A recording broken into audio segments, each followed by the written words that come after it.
Magandang araw sa inyong lahat. Sa panahon ngayon, hindi na pare-pareho ang paraan ng pag-aaral.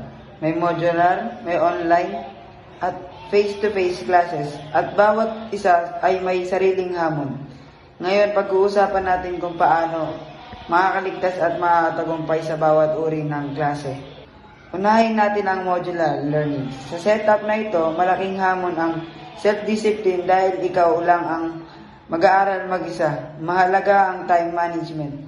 Gumawa ng schedule kung kailan mo sagutin ang mga module. Huwag ipapaliban ang gawain dahil mas lalo itong bumibigat kung may hindi maintindihan. Huwag mahiyang magtanong sa guro o humingi ng tulong sa pamilya. Sunod ay ang online class.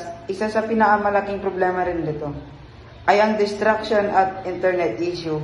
Para makasabay, siguraduhin may tahimik na lugar para mapag-aral at ihanda ang mga gamit.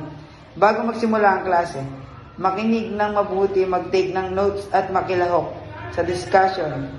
Kahit virtual lang, tandaan ang pagiging present ay hindi lang physical kundi pati mental. At ang panghuli, ang face-to-face classes, bagamat mas sanay tayo rito, may mga adjustment pa rin kailangan ng disiplina. Sa oras pakikisalamuha sa klase at aktibong pakikinig sa guro. Huwag matakot magtanong at makinig. Makipag-collaboration dahil malaking tulong ang interaction sa pagkatuto.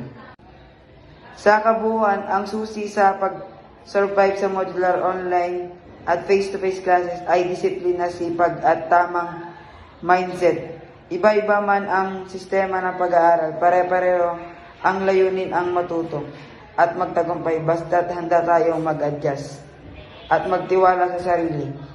Kakayanin natin ang kahit anong setup ng klase. Maraming salamat.